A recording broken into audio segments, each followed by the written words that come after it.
Dernièrement, nous parlions du Gabon en tant que pays le plus riche d'Afrique en termes de produits intérieurs bruts. Je vous invite d'ailleurs à aller regarder la vidéo pour comprendre comment et pourquoi l'État gabonais est arrivé là. Aujourd'hui, nous allons encore parler de lui, mais dans le cadre d'une forme de levée de fonds dont la culture n'est pas encore très répandue dans la sous-région et peut-être sur toute l'Afrique. En effet, le Gabon s'apprête à lancer la plus grande émission verte pour financer son secteur d'énergie hydroélectrique. Le tour et le détour de ce projet, comprendre de quoi il s'agit, c'est ce que je vous promets à travers cette nouvelle vidéo.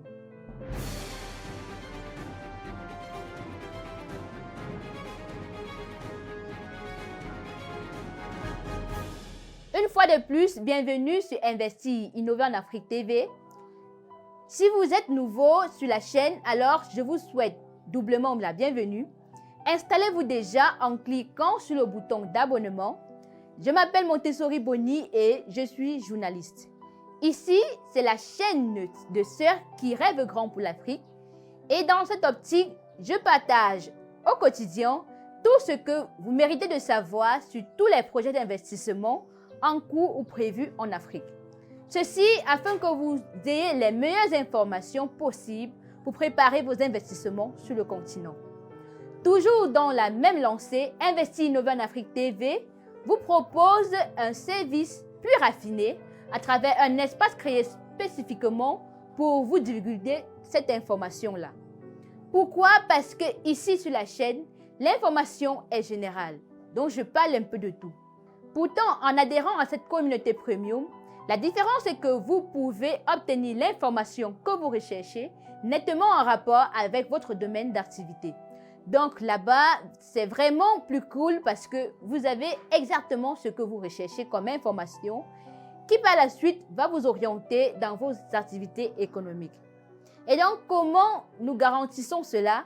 C'est à travers nos lives sur l'investissement, des contenus exclusifs, des séances de réseautage et pour les porteurs de projets, ils ont la possibilité de trouver non seulement des partenaires d'affaires, mais aussi de bénéficier de leurs expériences et ils ont l'occasion aussi de bénéficier d'un financement en equity crowdfunding pour leurs projets. Alors ne pensez pas que vraiment c'est trop beau pour être vrai, que tout cela c'est pour des personnes à l'aise dans leur business. Non, non et non. J'ai une bonne nouvelle pour vous. C'est vrai que nous avons démarré depuis un bon bout déjà, mais vous qui êtes nouveau, vous avez encore la possibilité de nous rejoindre. Vous allez simplement chercher le bouton rejoindre qui est au bas de la vidéo, à côté du bouton d'abonnement. Donc, vous allez cliquer dessus et nous rejoindre. Et cela vous demandera tout juste 2,99 €.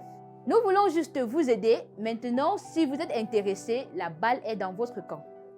Revenons maintenant au Gabon, au cœur de l'Afrique équatoriale. Je disais donc avant le générique que le Gabon s'apprête à lancer sa plus grande obligation verte en Afrique. C'est ce qu'a rapporté Bloomberg avec à l'appui la déclaration d'Hakim Daouda, l'administrateur directeur général des fonds gabonais d'investissement stratégique. D'après lui, l'État gabonais qu'il représente envisage de lancer l'émission d'obligations vertes d'une valeur comprise entre 100 et 200 millions de dollars pour continuer à investir dans la construction des barrages hydroélectriques du pays. Déjà, c'est quoi les obligations vertes?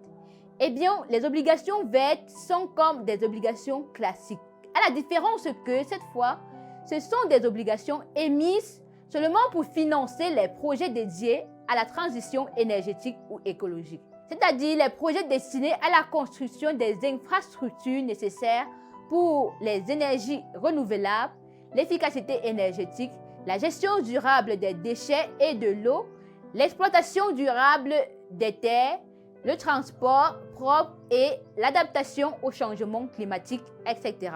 Les obligations vertes se distinguent également des obligations classiques à travers le reporting détaillé sur les investissements qu'elles financent, dont les investisseurs y reçoivent des comptes rendus qui leur permettent de suivre en toute transparence les projets dans lesquels ils ont investi. Également appelées Green Bonds, les obligations vertes sont émises par les États sur les marchés financiers et suscite de plus en plus beaucoup d'intérêt auprès des investisseurs européens. Cependant, le cadre réglementaire de ce genre d'obligations reste à clarifier. À cause du manque de définition claire du caractère vert, de l'absence du cadrage et des problèmes de confiance dans les informations transmises sur le suivi et l'évaluation des obligations vertes. Pour remédier à ces problèmes, chaque initiative d'émission d'obligations vertes définit désormais ses standards à respecter. C'est le cas par exemple du Green Bond Principles et du Climate Bond Initiative qui ont vu le jour à partir de 2010. Ces initiatives d'émission d'obligations vertes possèdent des cahiers de charges qui fixent les conditions et les bonnes pratiques à respecter. La Commission européenne est également en train de suivre les pas. Je récapitule donc. Les obligations vertes sont des obligations émises par des États sur les marchés financiers afin de lever des fonds spécialement dédiés au financement des infrastructures qui contribuent à la transition écologique ou énergétique. Le Gabon s'apprête donc à lancer la plus grande de ces émissions en Afrique avec une valeur comprise entre 65 milliards 150 millions de francs CFA et 130 milliards 300 millions de francs CFA. Mais avant, le pays d'Ali Bongo compte d'abord finaliser la vente des crédits carbone lancés en juin dernier. Et par la suite, il attendra de meilleures conditions économiques et financières mondiales pour se lancer. Il s'agit de la vente de 187 millions de crédits carbone qui devrait permettre au Fonds gabonais d'investissement stratégique de collecter environ 291 millions de dollars américains. Un crédit carbone est en effet une unité équivalente à une tonne de CO2 évitée ou séquestrée. Dans la lutte contre le changement climatique, les scientifiques proposent deux solutions pour résoudre ce problème. Soit réduire les émissions de gaz à effet de serre, soit opérer une séquestration de carbone par ce qu'on appelle les puits de carbone. Pour parvenir à concrétiser cette solution, on a donc créé un mécanisme de financement de projets qui permettra d'éviter les émissions ou de séquestrer le carbone. C'est l'émission des crédits carbone qui sert donc à lever des fonds pour financer essentiellement les projets qui contribuent à réduire la production de gaz à effet de serre ou de séquestrer le carbone.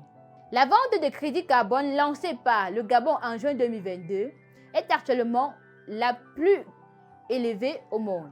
À titre de rappel, le Gabon est boisé à 88% de sa forêt équatoriale et prend généralement des mesures nécessaires pour protéger cette forêt des projets dévastateurs des industriels du bois. Il est donc à ce titre deuxième pays le plus boisé au monde avec la capacité d'absorber des tonnes considérables de carbone sur le continent grâce à ses arbres. Les fonds qu'il se prépare à collecter serviront à réaliser son programme national de transition énergétique.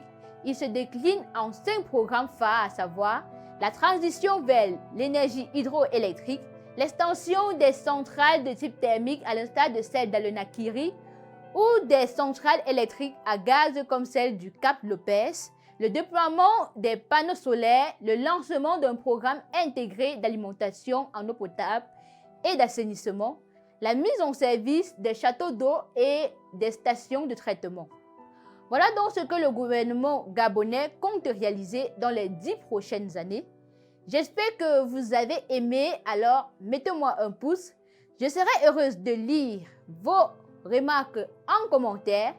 Partagez pour que quelqu'un qui a besoin de savoir tout ceci voit. Et je vous remercie d'avoir regardé jusqu'à la fin. On se revoit très bientôt dans une nouvelle chronique sur Investir Innovant en Afrique TV. Restez scotchés, prenez soin de vous la famille.